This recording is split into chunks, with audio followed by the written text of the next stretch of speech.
day, good people, and welcome to Real Chicks Rock Presents Real Discussions. I am your host, Michelle Dawesbert, and I'm super excited. I got my brother over here today. Well, let me just welcome all the people, welcome all the new people that are joining us. Let me give you a little bit about what Real Chicks Rock is all about. It's all about creatively collaborating to connect, to raise awareness regarding issues that impact women, and we do it by ways of community service, public speaking, mentoring, and this wonderful podcast. I was telling my brother over here to the left that I've been doing this thing since 2016. He said, that's what he said. That's what he said. Today, my topic, first of all, let me talk about the weather. Is it not crazy, the weather? Because it's really super warm right now. So nice. It is so nice. But the other day it was a little cold, a little rain. So we don't know. The weather here in Atlanta is bipolar. And this is November. We're like a week away, right? A week or two away from Thanksgiving. Yep. I can't believe it. I can't believe it. The year is gone, but the weather is great. So we're here. We're smiling. We're glad to be here. And it's going to be a good conversation. Look, he cannot wait to get started with me.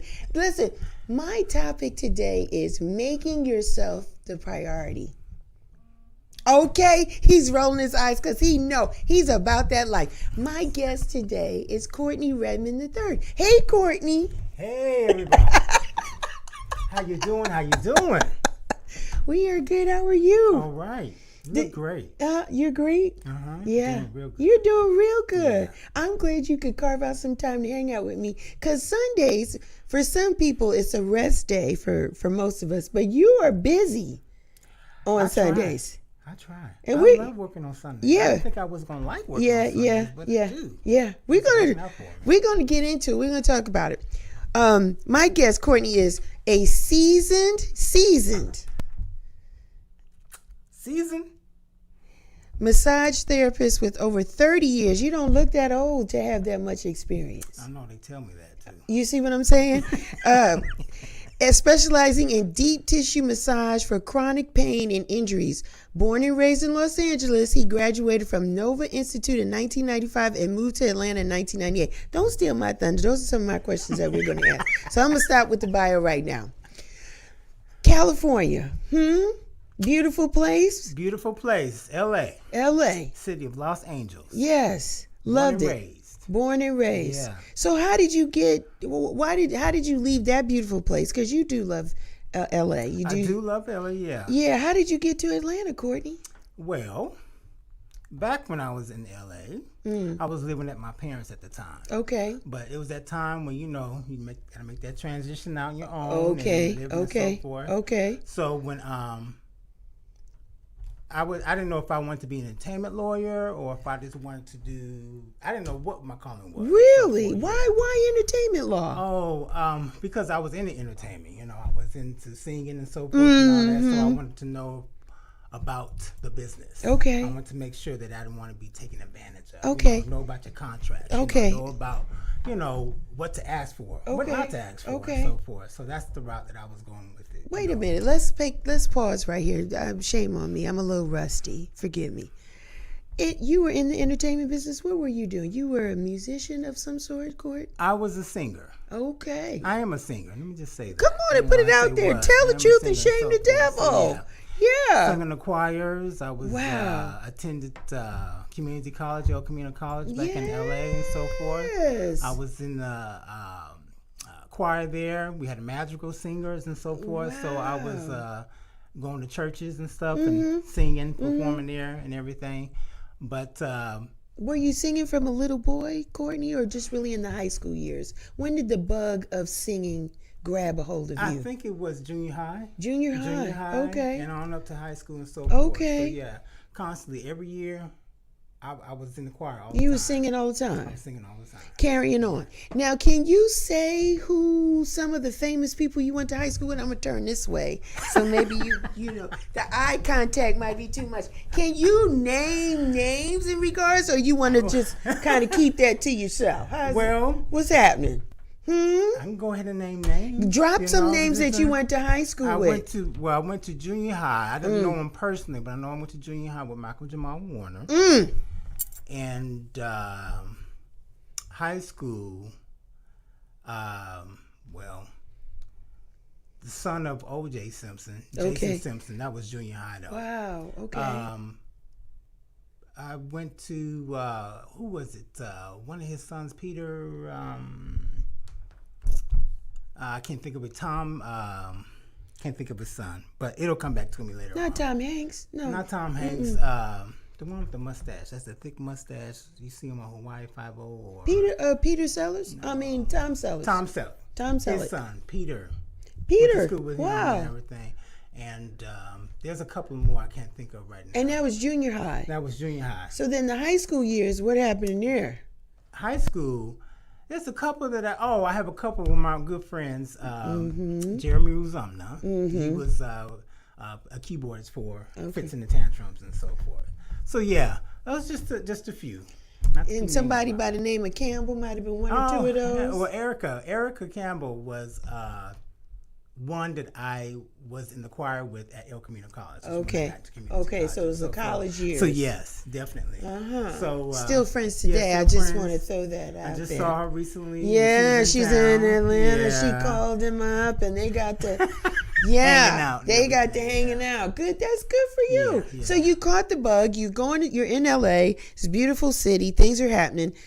From junior high school, you have been around celebrity people or people in the entertainment space, or had parents that were entertainers, etc. Same thing going to high school. Now we're singing. We're in choirs. We're going to churches. We're really doing the thing. And then we take it to college. We're still singing in college? Still singing in college. Okay. Yeah. And so that's why you had the desire to be like, well, do I want to do entertainment law? Do I really want to continue to pursue this as an artist? You're correct. Right. Absolutely. And then, but we were like, we're still at home. And so we're like, we got to make this decision. Because the parents be like, when you in my house, you do. The parents be like, when you live in my house, these are my rules, and blah, blah, blah, blah, blah. And we feel like at a certain point, once you're over to 18, we feel like we can do what we want to do. We're mature enough. So why Atlanta, though, Courtney? How did we get from LA to Atlanta? There was a friend that lived in LA at the time. He asked me to be in the singing group. Okay. So the singing group was out here in Atlanta. Okay. So that means I would have to move out here to Atlanta if I wanted to join the group and so forth. Right. But I wanted to make sure that I had work, making that transition. You don't want to go somewhere you don't have anything. Well, tell it, because some people come with just a few dollars in their pocket. They do it all the time. So came out here, tried out for the group and so forth. Kind of made the group. It was called For You to Love at the time. And when it got here, it lasted for about 2 or 3 months. And you know how when a group gets together, if you don't know each other for a while, personality conflicts. It's a clash. So that kind of just fell apart and so forth. But at the time, I was still doing massage. So I ended up staying as a massage therapist and so forth. And I was going to give myself a year here and head on right back to California. That's it? That was it. But and what happened, Courtney? I ended up staying because the opportunities just kept popping up for me. Okay, so why massage therapy? Let's talk about that. How did you get into that? What made you feel that that was something that you would want to pursue? Massage was something that I didn't know at the time that I had a true gift for.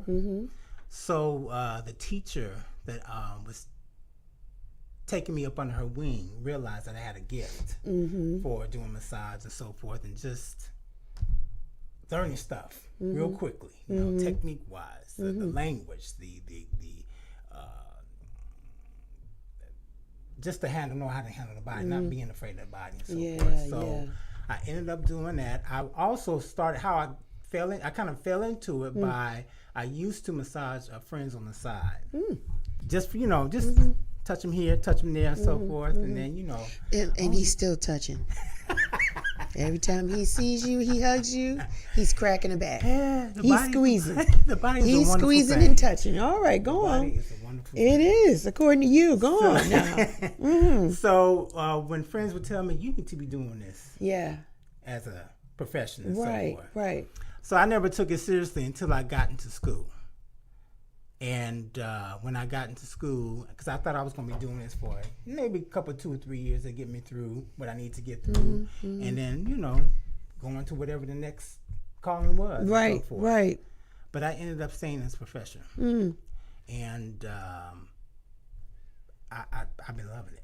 What was it about it? Do you remember your first professional person or client that you had? How was that feeling? It was a feeling of that person. It was a reward. It felt like I was giving that person something to be able to, what I want to say, be more productive in life and so forth. After I worked on them, the results that they were getting, they'd be able to stretch.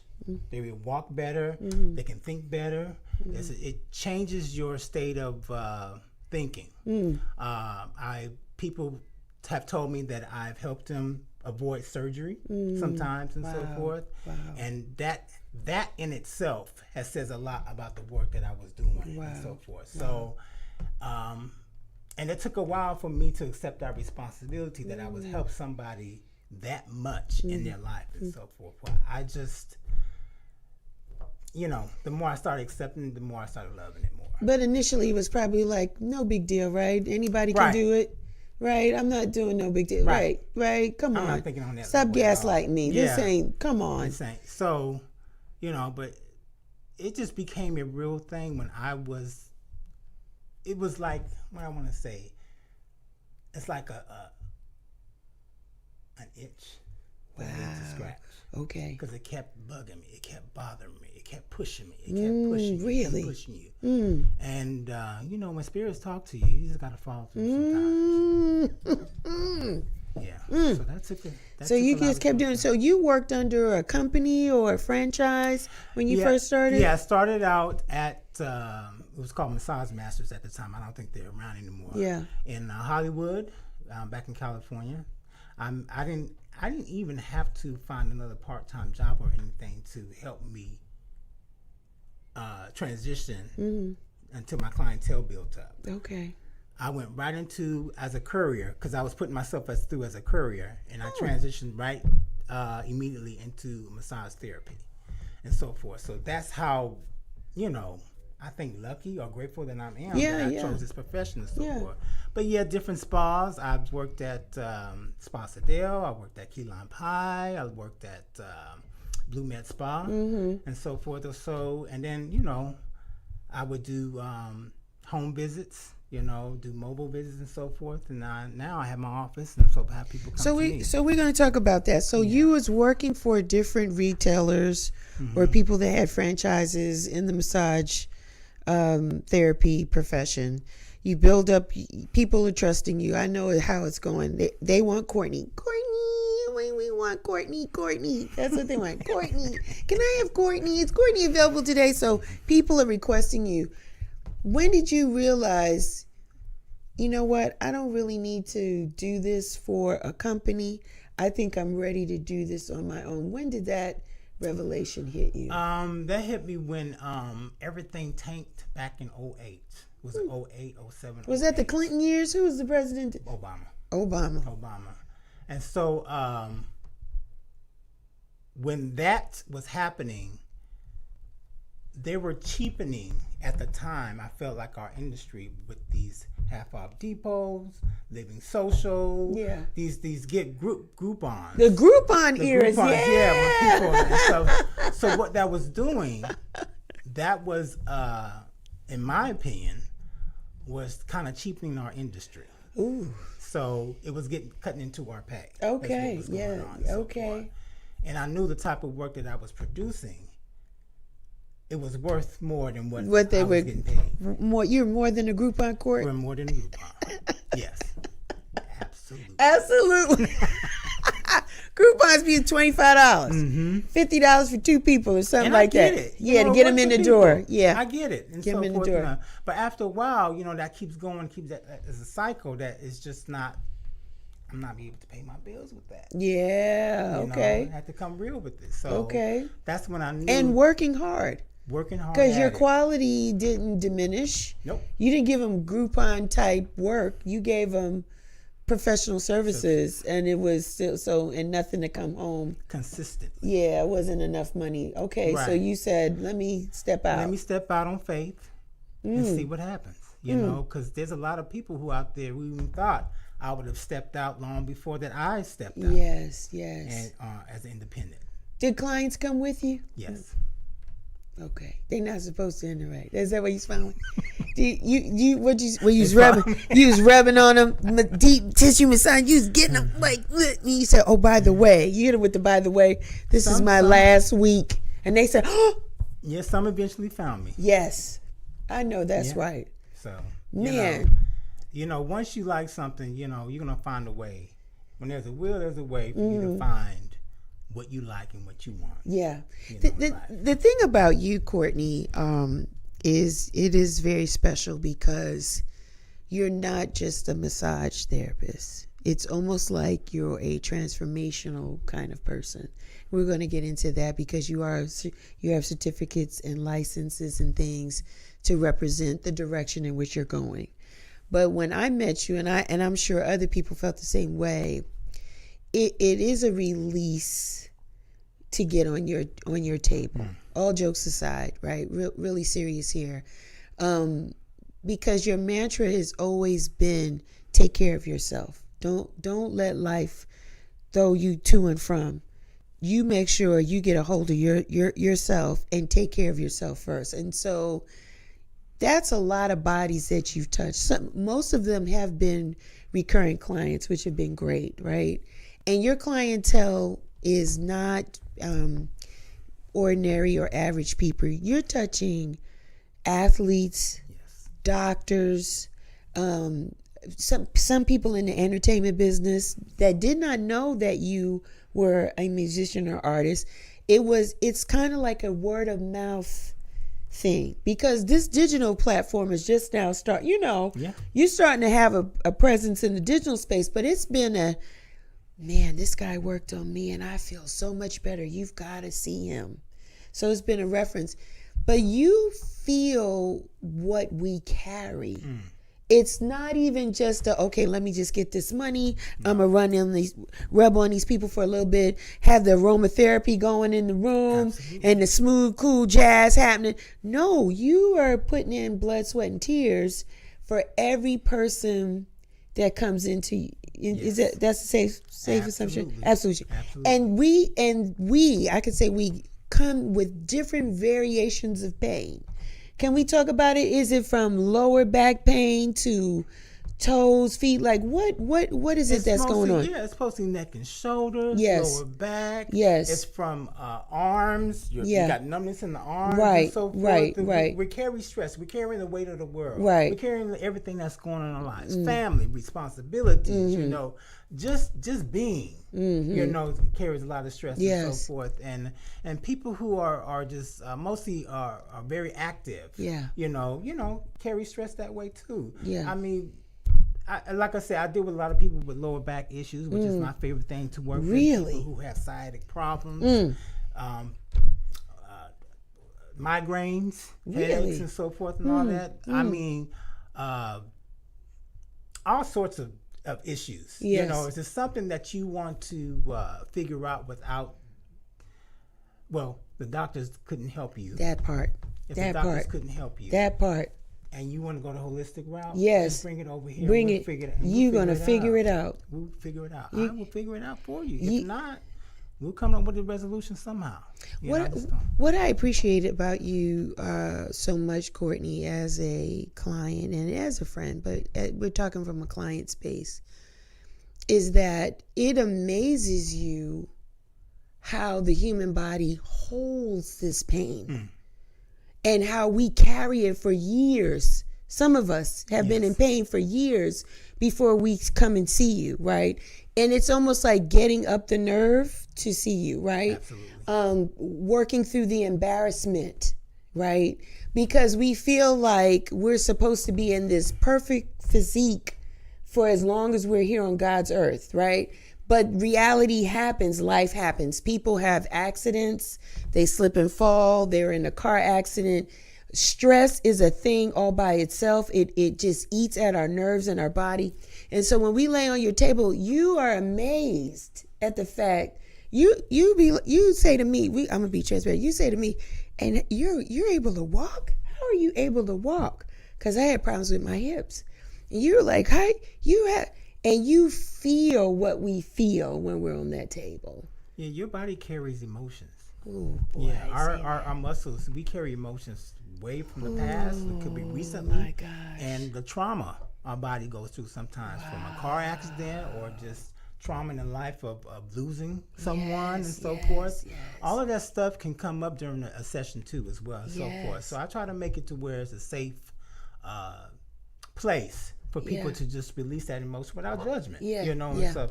So massage is a powerful thing when it comes to healing. It is. The body, it is. And so forth. And it just gives the body a good release of any anxiety or emotions that you do have or may have. And you don't want nobody else to see it, where you don't have to be expressing it in front of people. Just come and just let it be without no judgment.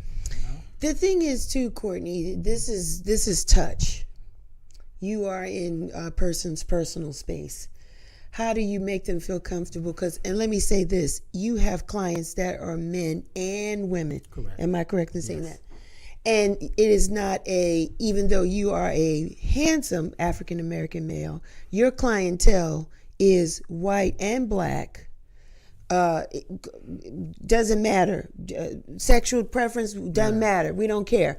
They're coming in there for you to put your hands on them in the way that you do. Do you find that initially people are nervous, or are there any concerns? Because some men don't want a man to touch them because they want a woman, and then sometimes a woman wants a woman. I don't know. So do you feel what's happening when the people come see you? When people come see me, I tell them, I said, if there's any questions concerns that you may have, right. Don't be afraid to ask. Right. Don't be afraid of judgment.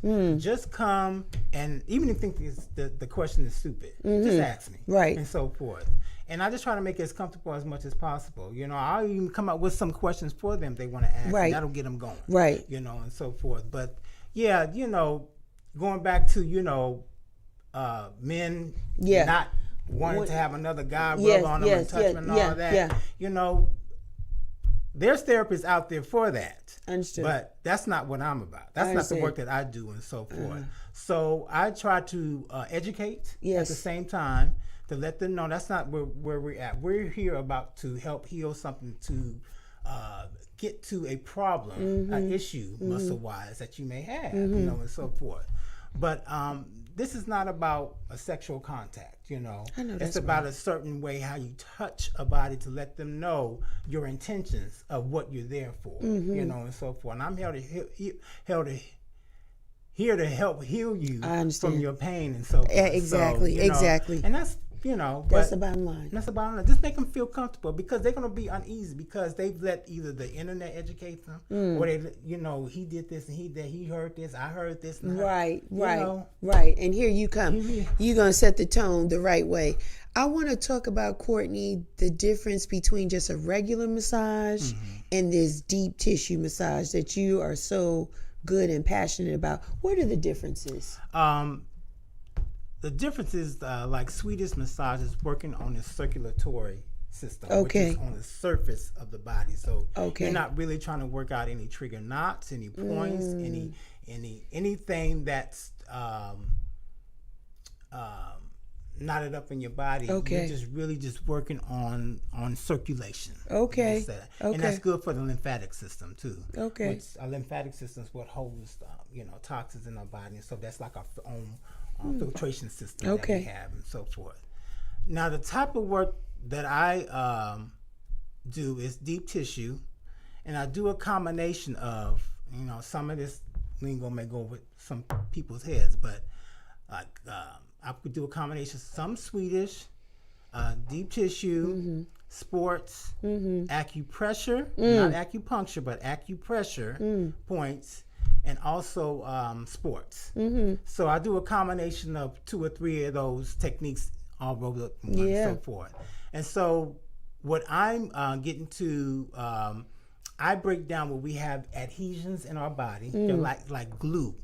We have connective tissue in our body. So that connective tissue sometimes bunches up and protects our muscle fibers from working anymore. Because anytime that our body holds on to stress, it protects it.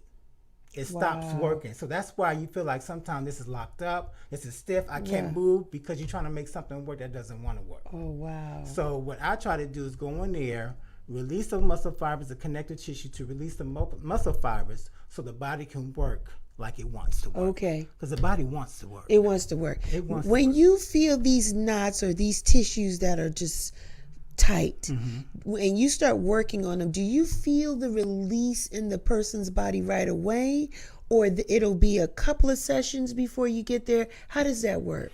Sometimes it depends on the individual if they want to release and let go. So what I have to do, sometimes it happens on the first session, sometimes it happens on the second session. But I have to let the body tell me, not me tell the body what to do. And so forth. Okay. So, but you can feel it just melting. It'll just melt. It'll open up for you. The body will let you in, you know, and so will let me in as far as a therapist,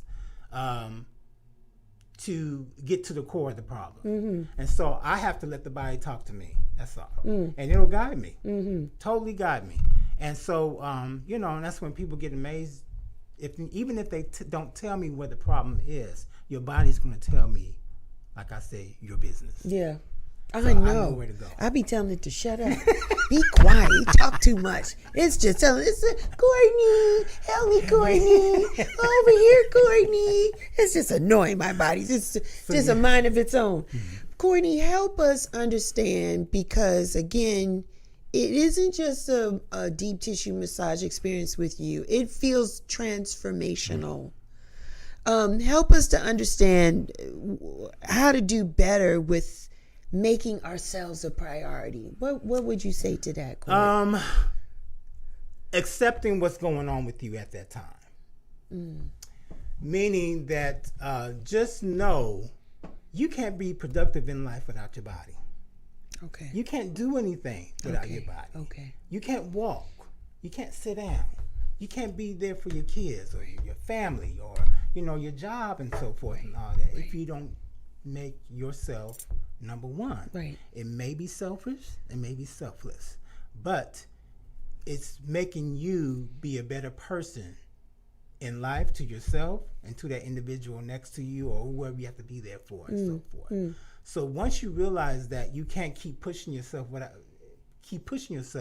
and if you keep ignoring yourself, you know, you're asking your body to keep working for me, but you're not giving me anything back, you know. And I make fun of my clients sometimes when they're so locked up and their body's so locked up, and I said, you making your body work without no pay. Wow. Your muscles are telling me, you know, dang, Courtney, I'm glad you're here. Because I've been trying to get them to do this for I don't know how long. Can't get a raise. Yeah, can't get payment. Working hard. We've been trying. She's been ignoring us. She's been ignoring us. It's a hard thing. When you say selfish or selfless, I think about what they tell you on the airplane. Right? All the time. And it took me a minute to wrap my head around it, because as a mom, I was like, no, what about my son? They said when the oxygen mask dropped down, you're supposed to put it on yourself first. Get yourself together first, and then you can help those around you. You trying to help other people with no oxygen or no means of support, you're gonna tap out.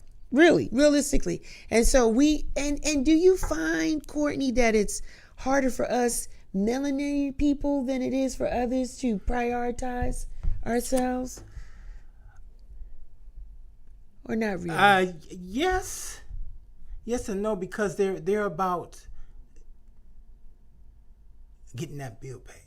Yeah. Or they're worried about getting that next promotion. They're worried about getting that something else. Yes. Besides taking care of the body. Make sure they get on that next level of being peaceful in their body. Wow. And not being afraid to trust their body without pain. Because some people look for that pain in their body consistently every single day because they think that's going to be a part of their life for the rest of their lives. So to get to a place where you're comfortable in your body is hard for some people because they feel like they need to be struggling, or this is what my grandfather went through, this is what my father went through. It's, they think it's a cycle that they're supposed to be going through. It's a generational stuff that we have to change. Are there any athletic things that we could do that would support the pain, or support what you do as a deep tissue massage therapist? Meaning, is Pilates the way? Is that a good partner with what you provide? Is yoga? Is it walking? What do you say? Definitely, it's stretching. First of all, let me say stretching. Okay.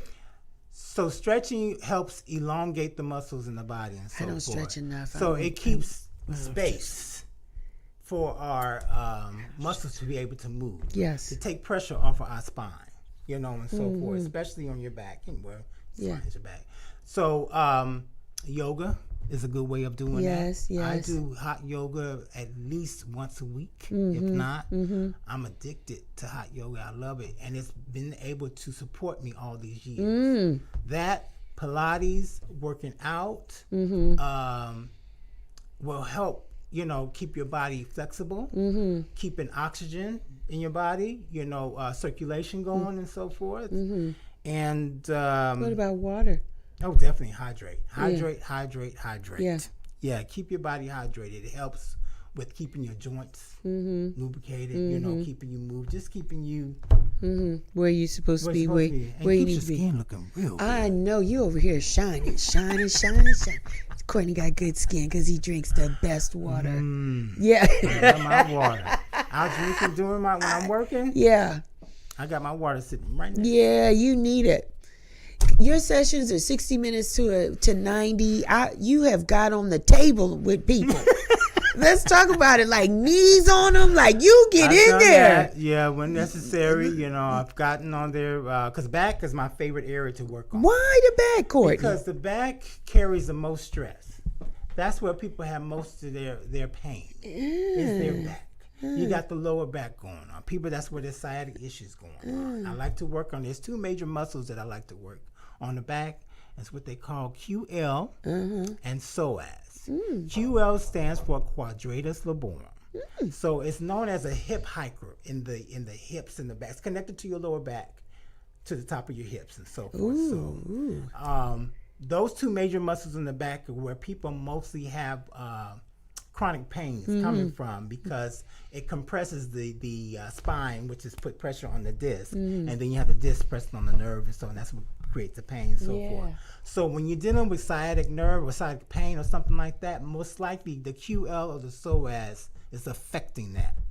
So yeah, that's what I love about the back. The back is a very it can be mysterious to try to untangle, to get it to relax and get the, to find where the source of the pain is coming from and so forth. So it's constantly a challenge for me, and so forth. I just, it's like my love language, I guess you could say, when you're talking muscle names or muscles, what they do and what they don't do and so forth and all that. It's just, the body is just an amazing machine to me. Your second favorite, would that be legs, shoulders, or neck? It would be neck and shoulders. Yeah. Neck I and knew shoulders. that. Yeah, because I knew that. Neck and shoulders, because people carry a lot of their migraines and the stress of and this, so forth, and on the computer, and they can't figure out where it's coming. They think it's always from work, but most of the time it's from the way that they're sleeping. Talk about it, Courtney. How is it with the sleeping? What's going on? A lot of us, we sleep on our side.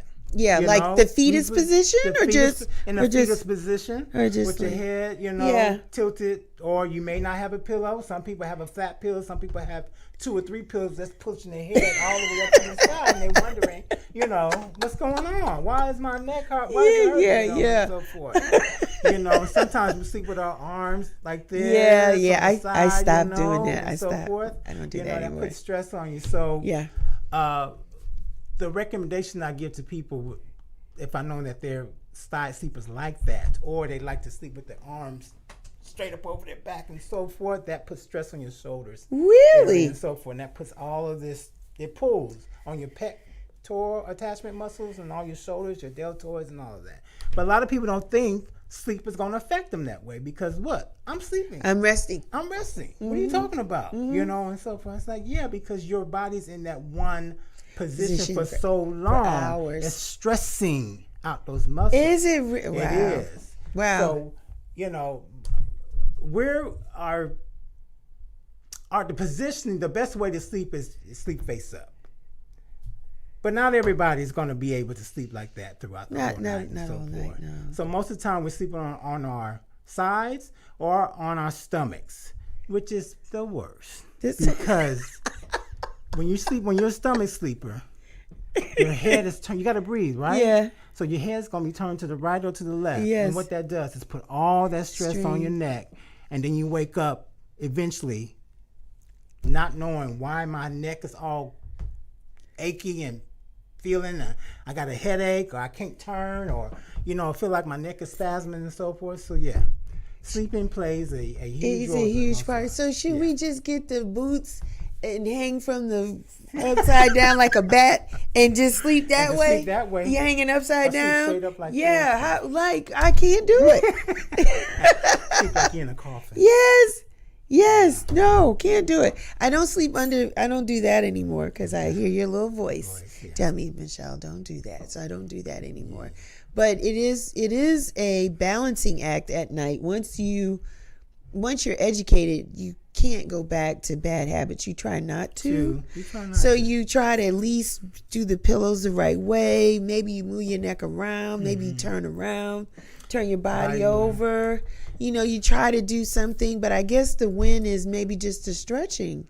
In the morning, and right? Also, you know, I've also recommended side sleeping pillows to some of my clients. Okay. And that seemed to help. Okay. Some to kind of just modify what they're doing. Right. Because if trying to get them to stress to lay a certain way, it stresses people out sometimes because they feel like they're fighting themselves all night long to do it correctly or to do it. Well, Courtney didn't say to do it like this. I don't want. I just don't want. You don't want that. I don't want that. I just want people to be aware. You gotta own that, Courtney.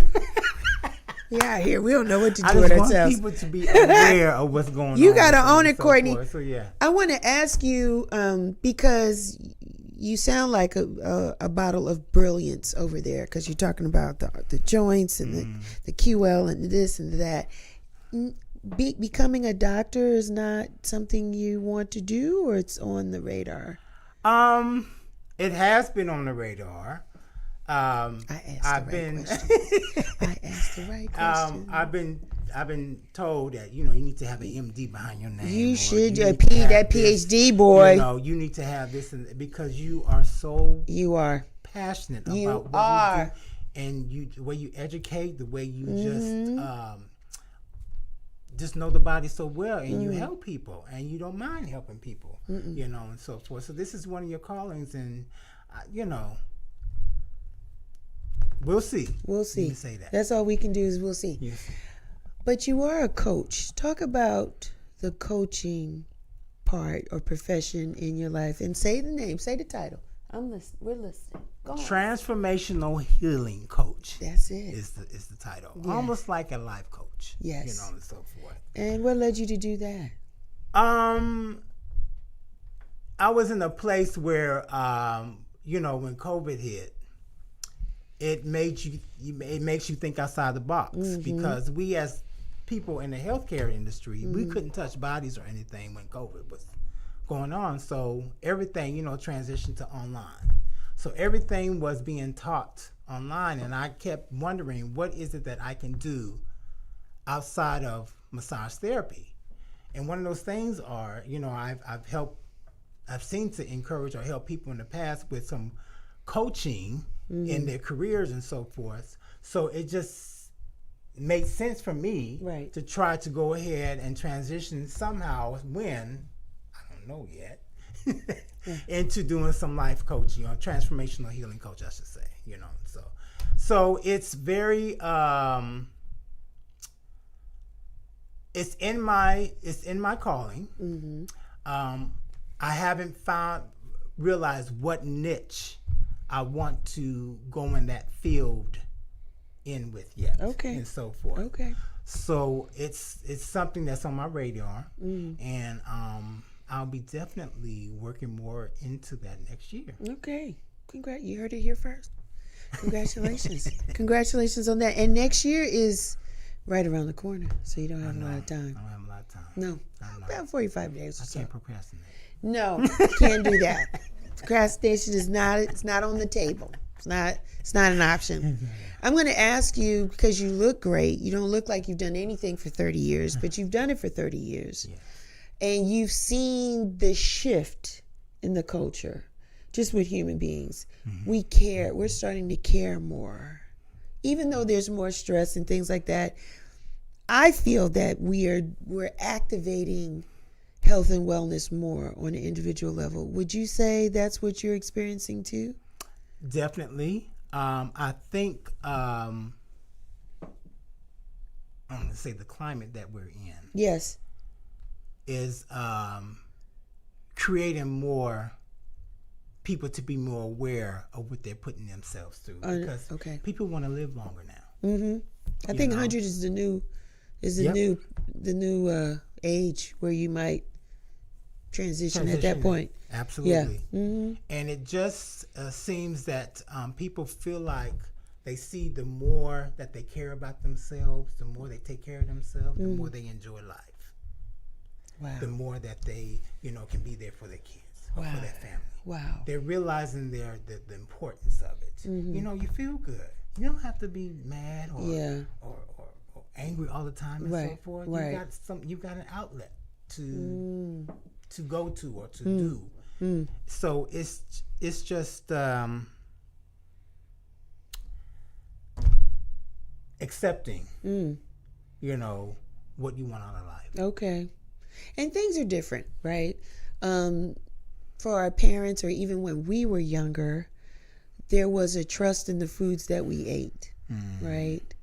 And things are so different now that we know it's pesticide, it's this, it's that, it's things to, there's greed, so there's things put in to help chickens lay more eggs or be bigger and this. So it's so much, it's steroids, it's just a whole bunch of different things that are going into our food that we are conscious now. It's impacting our bodies, right? The food that we eat. So we are in a different space of just being cognizant of what we put in our body and how we treat our body. That's the other part. It's not only just what you eat, but how you treat your body to create that balance, right? So you're seeing that going on. People just, the prioritization, Courtney, is still a thing because we're on the move. There's just so much stuff that we got to do. And we always say, it's not enough hours in the day to do all the things that we do. You know what I mean? We're just still busy. And so it's just difficult to find the time. So what would you say, how could you help us try to find that time? Is it just a matter of, if you love yourself, you do it? If you want to, I tell people to put it in their schedule. You got to make yourself a priority. You make your bills a priority. You make certain things that you want in life a priority. You want that ticket, to the concert. You'll make that a priority. They saw Beyonce. Beyonce. It's just what choice are you going to make as a priority? Yes. How important is it to you? Do you want to be broke down again like you were? With your back out, you can barely stand up, or do you want to come in with an attitude or with a headache that you can't get rid of those migraines or something else? You can manage that. Depending on whatever your situation is, I'm pretty sure you can put yourself in a place where you can start managing it, and so forth. It's just what you're willing to put into it to, make your health a priority. And what keeps you balanced? You touch people because you're touching people. You're in a space. No, you're not a doctor yet. But you are touching people. It is emotional in there.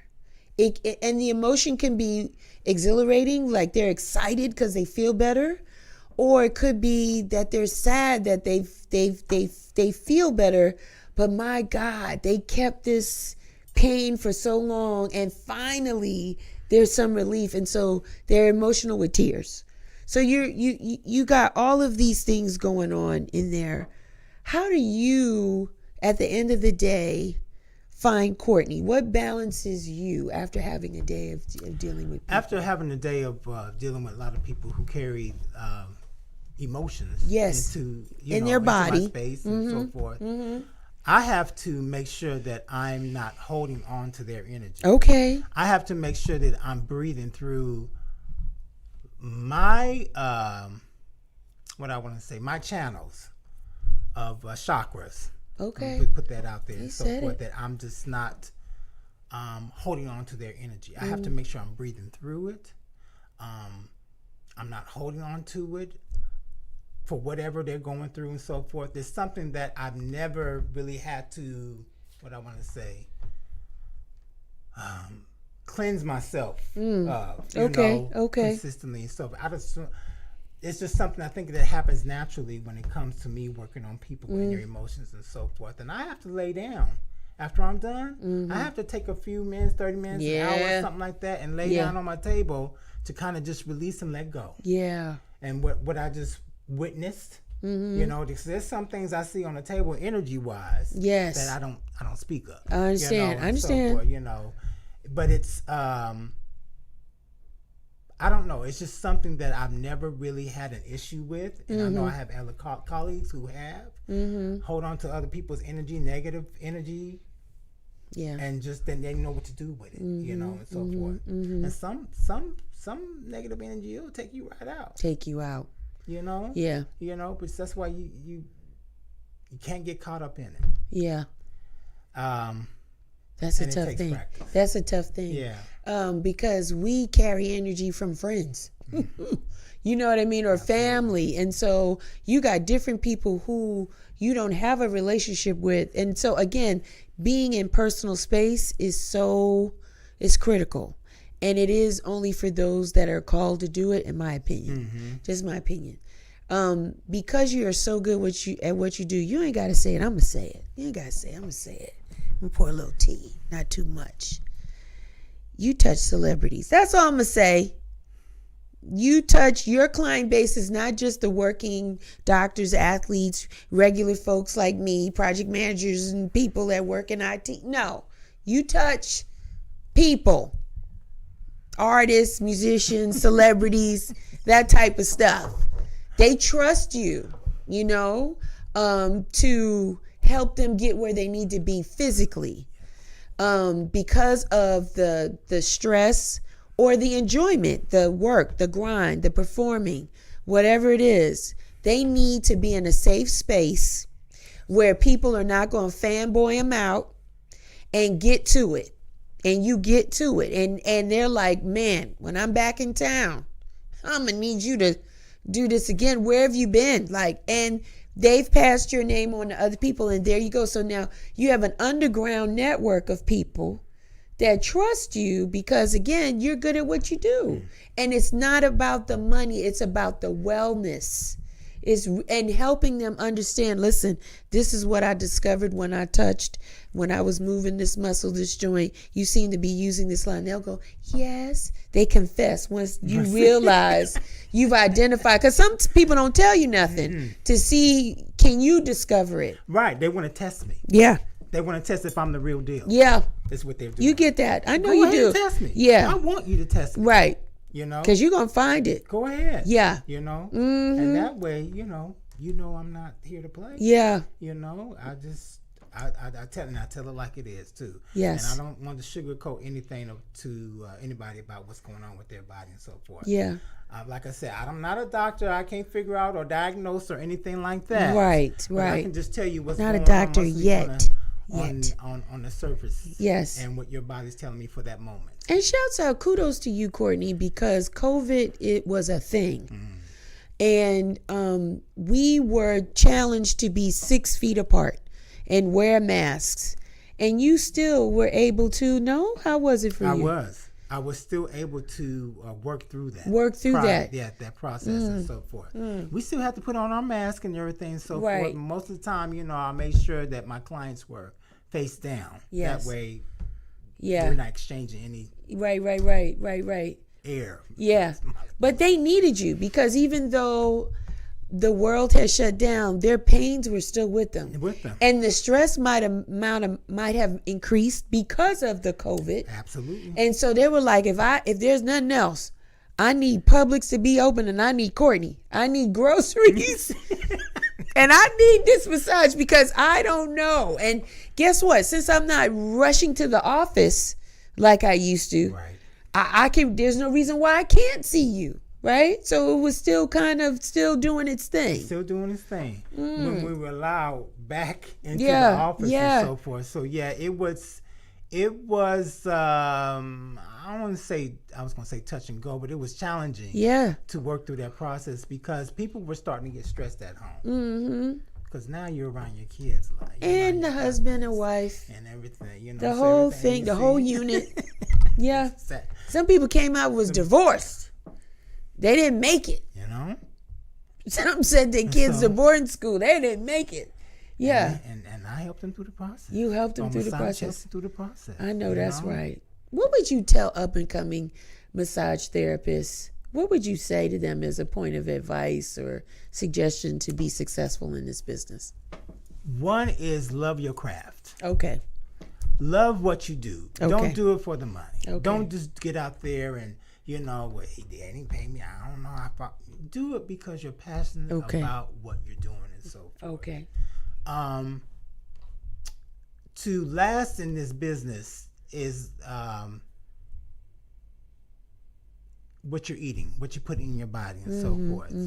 I had to learn to make sure I eat a lot more vegetables than I do with my proteins and my meats and so forth because it doesn't make me feel lethargic. Okay. So the more healthier you eat, the better you are, and the better you're able to burn that food off during your process when you're working on your body, especially with the deep work that I do with bodies, and so forth. Working out. Yeah. Do your stretching, get your yoga in, get your Pilates in, do whatever you got to do to put back into your body because sometimes we love to give. Yeah. Because we're givers. Yeah, all the time. Sometimes we forget about ourselves. Oh, yeah, most times. So we have to learn how to keep putting back into our, but what we're preaching, we have to do it. You got to walk the walk too. Got to walk the walk too. What's on the horizon for you as Courtney Redmond III? What would you like to see yourself doing? I see myself as a speaker. I see myself as a speaker, teaching, educating, going to different cities and so forth, showing the techniques that I've, developed myself and so forth. I would just like to just educate people about this industry, and so forth. And, I didn't come into that until the last maybe 2 or 3 years. Is that what I wanted to go ahead and possibly start venturing into and so forth. So that's where I see myself and getting back into the arts. Really? Entertainment. What you say? Maybe doing some side acting here and there. And now we want to be an actor. How about that? Yeah, I always wanted to do some commercials. I would love to do some type of jingle. I know that's right. Luther did it. I know that's right. Cheryl Lynn did it. Come on, you can do it too. So yeah. That's where I kind of see myself. Man, I'm over here thinking maybe you could sing the intro for me over here, do a little something. It's my brother. We need to talk about how we met. We met. Shouts out to the Tambour Party. That's how we met, right, Courtney? Tambour. We was on the dance floor. Yes. The 595 days. 595. We aging ourselves. And he was like, you remind me of my sister. Yeah. Sure did. And you've brought me into the fold ever since. Right? It's been Yeah, that's been what, 2012? Yeah, it's been some years. It's been good 11, years. 12, yeah. We've seen the world. We've traveled a bit. We just clicked. We just clicked right away. We just clicked. Yes, I'm a huge supporter of your business. I need to get back on the table now that I got new hits. I want you to tell me what's happening now that the pain. You've been more active now. Since you got Now that pain is going, Courtney. Hey, tell me where my new pains are at. I need to get on the table and lay some things down. Got this son about to graduate. That might be 18 years worth of pain about to come on up out of me. I need to come on through. How can the people find you? Because I want to say this. You are very professional. You're not a napkin person. Don't call me or text me and doing all that kind of stuff. Like, you have a method, a process as which any business should have as to how people can schedule appointments. Tell the people, how can they find you and get a hold of that? You can find me online. Yes. You can find me on my own website, sequoiatherapy.com. And that's SEQUOIAT as in Tom, HERAPY.com, where you can go ahead and book your sessions. First-time clients, there's 30-minute complimentary sessions for first-time clients. Nice. And so forth. All the information is online that you need to know. Anything that's, again, questions that you don't see that I have at my on my FAQ website and so forth, you can just either text it to me, call me, right. Do whatever necessary for you to feel comfortable in coming in and getting your first session. Okay. I don't know if you're gonna have my info up, but you can reach me at 404-662-3157. You can text on that number as well, and so forth. And say the number again, nice and slow. That's 404-662-3157. Okay. And you're on social media too, as what? As Sequoia Deep Tissue Massage ATL. On Instagram? On Instagram, yes. That's a long one. But other people may have sure it did. That short. Say, I need a drink of water after saying that one. That's a long one. That's a long one. And you blog too. You send out little letters, newsletters, and things. I just recently gotten to putting reels together. Yeah. Stories and so forth. So that's something that I've been challenging myself with. Growing up. We grow up. Yeah. 30 years in the game. Because, as artists, we just want to go ahead and perform and not worry about the whole what's going on behind the scenes. Yeah, look at them. Sometimes we have to. We're so proud of you, Courtney. As a successful entrepreneur, that's a wonderful thing. And I just, wish you all continued success. We want people to not have pain, but we want people that are in some kind of pain to come see you. And that you continue to have repeatable business, right? And absolutely. What you do, because it is life-changing. It's generational changing, because then we will encourage our kids or people in our family, you don't have to live like that. Yeah, you want to live life. Yeah. And not let life live you. Say it again, Courtney. Live life and don't let life live you. Very well. That's all we gonna say on that. Listen, that's my time. Thank you so much, Courtney, for being my guest today. I appreciate you so much. I love you too, as my brother and my friend. That's my time. Real Chicks Rock. You know me. I'm everywhere. I'm on Instagram. I'm on Facebook. I think I'm gonna get off that Twitter. I'm gonna get off of that. I don't know if I'm gonna stay on that thing. Listen, go to the website, realchicksrock.com. Subscribe so you can get our newsletters. Go to YouTube. Hit the bell so you can know every time we upload an episode, so you don't miss them, because you got to see what's going on. But listen, I want to leave you with this. Those that know WBLS in New York, Frankie Crocker, the godfather of radio, he would say every night when he ended his show, he would say this: may you live to be 100, and I live to be 100 minus a day, so that I would never know that beautiful people like you had passed away. Until next time, be well, take care, and continue to rock on.